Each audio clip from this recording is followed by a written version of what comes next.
Good morning students.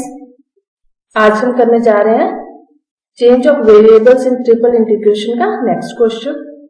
देखते हैं question. Show that volume of the solid, यहाँ पर एक हमारे पास सॉलिड की इक्वेशन दी हुई है, इज दिस, हमें ये वॉल्यूम इसके इक्वल प्रूव करना है। अच्छा बेटा, यहाँ पर जो सॉलिड की इक्वेशन दी हुई है, सबसे पहले हम इस सॉलिड की इक्वेशन को कुछ ट्रांसफॉर्मेशन की हेल्प से किसमें स्फीयर में कन्वर्ट कर लेंगे। क्लियर? फिर इसमें हम स्फेरिकल कोऑर्डिनेट्स पुट करेंगे, स्फेरिकल कोऑर्डिनेट्स, ठीक है, इसको पुट करके हम सॉल्व करेंगे। नाउ इसको हम स्फीयर में कन्वर्ट करने के लिए क्या करेंगे, x अपॉन a को हम पुट कर देंगे x capital X cube, and y upon b को हम पुट कर लेंगे capital Y cube, and z upon c को हम पुट कर देंगे कैपिटल Z क्यूब। तो ये बन गया हमारे पास small x equals to a capital X cube, small y equals to b capital Y cube, small z equals to c capital Z cube. Clear?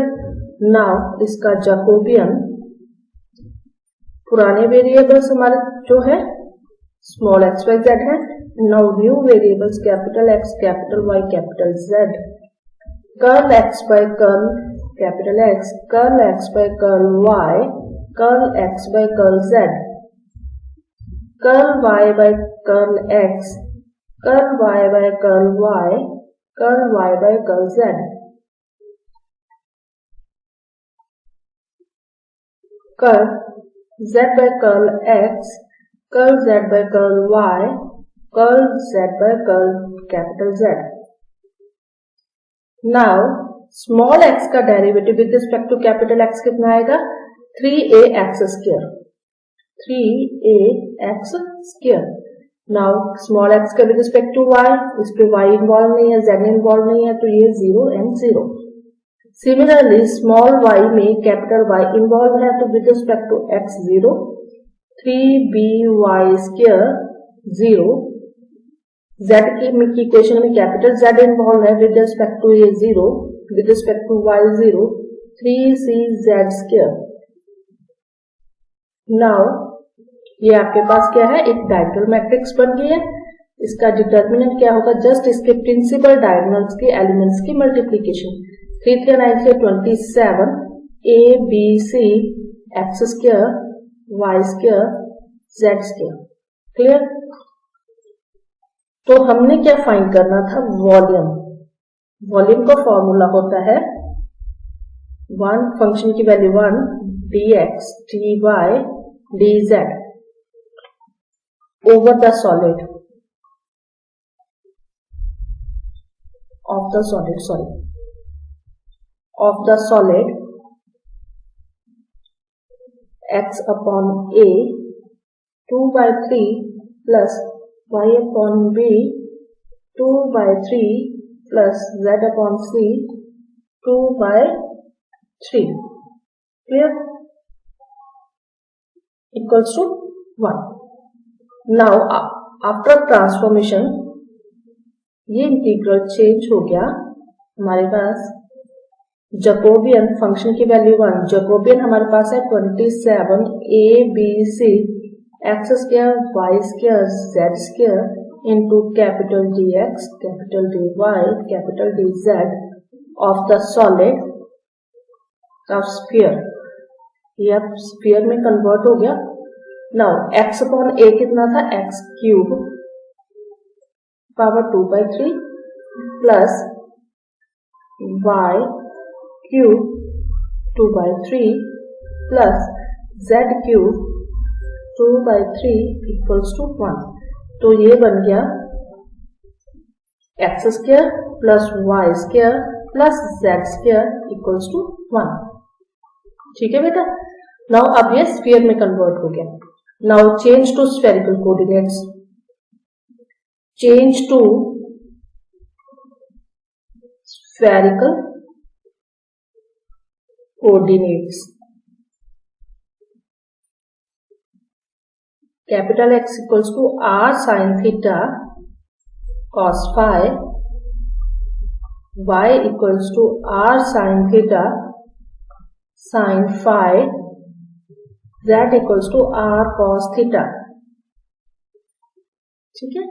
Now spherical coordinates का Jacobian हमें पता है R स्क्वायर साइन थीटा होता है, ये हम already find कर चुके हैं लेक्चर 35 में।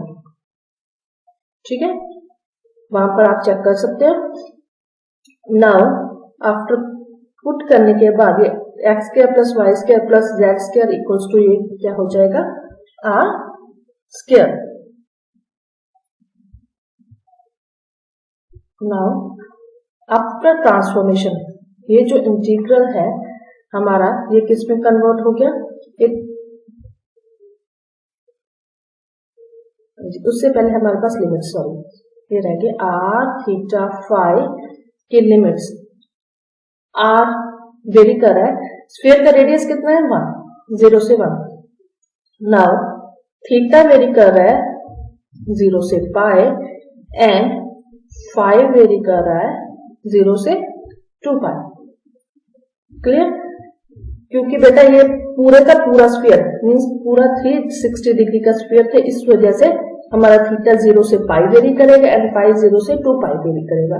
क्लियर, अगर आपका सिर्फ पॉजिटिव ऑक्टेंट में होता है तो थीटा 0 से पाई बाय 2 एंड फाई भी 0 से पाई बाय 2 होना था।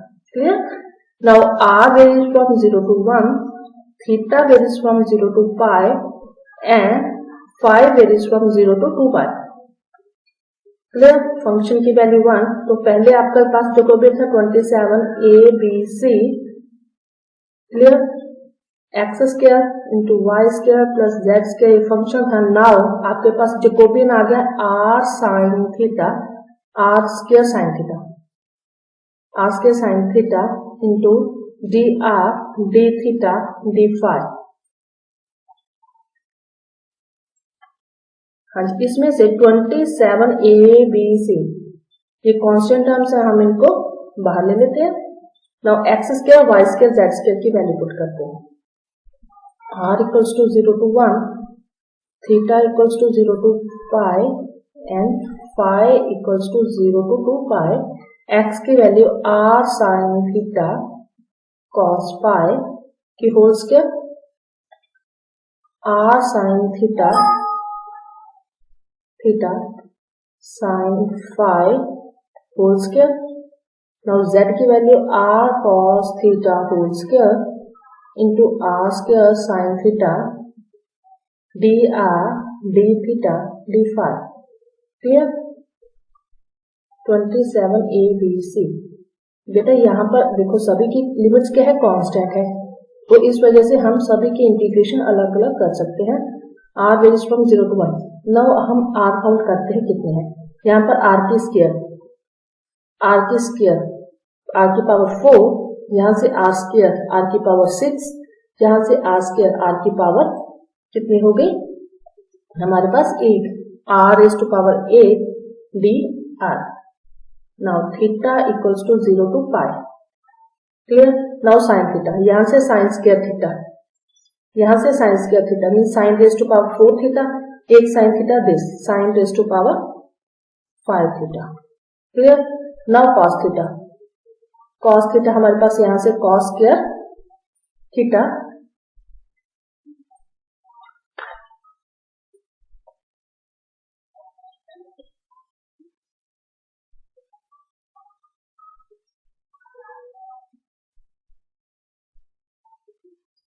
यहां से हमारे पास आ जाएगा cos square theta.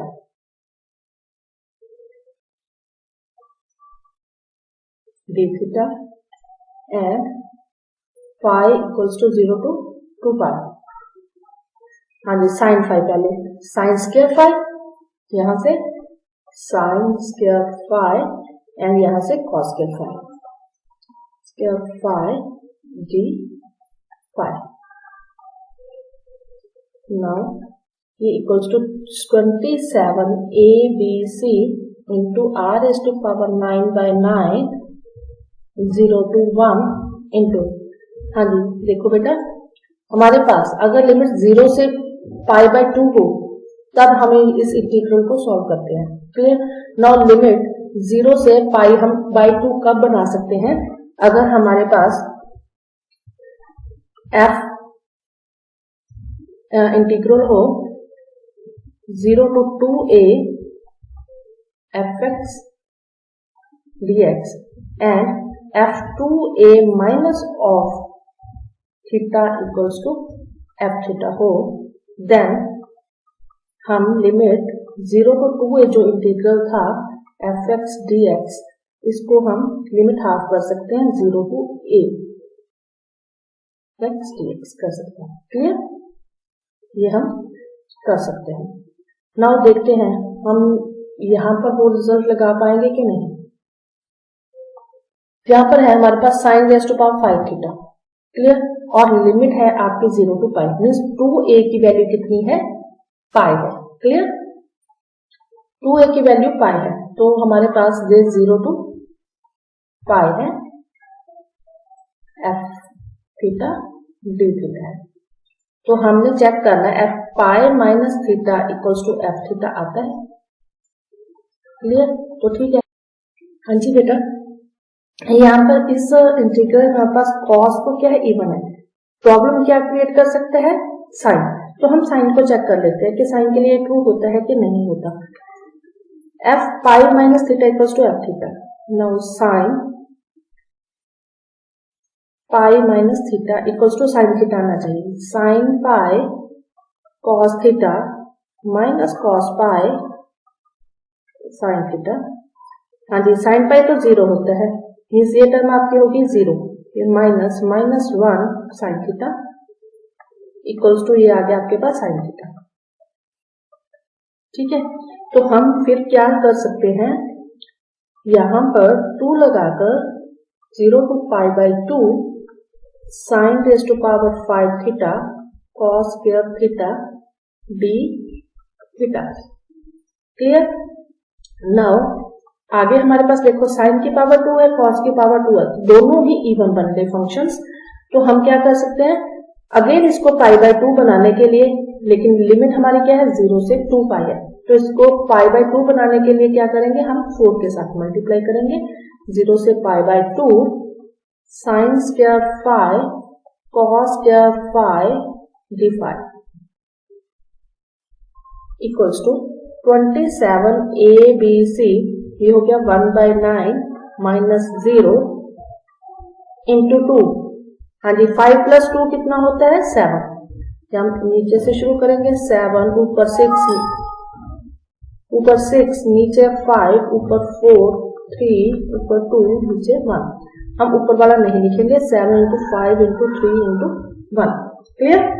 Now sign की पावर कितनी है बेटा? 5 है। साइन की पावर 5 है, तो देखो इधर मैं रफ में कर रही हूँ 5 नीचे ऊपर 1 4 नीचे 3 ऊपर 2 नीचे 1। तो हम नीचे वाला अब नहीं लिखेंगे, ऊपर लिखेंगे 4 इंटू 2। क्लियर। नाउ कॉस की पावर कितनी है? 2। तो हमने नीचे से करना था 2 नीचे 2 ऊपर 1, ऊपर एक आ जाएगा 1। अब क्योंकि साइन की पावर ऑड है, तो हम साथ में पाई बाय 2 मल्टीप्लाई नहीं करेंगे। इंटू नाउ 4, हाँ जी, साइन और कॉस की पावर 2 2 प्लस 4 ऊपर 3 नीचे 2 और 1। नाउ नीचे 2 ऊपर 1 इंटू 1। हाँ जी, दोनों की पावर इवन है, तो हम ये pi by 2। Clear. Equals to 27 ABC into 1/9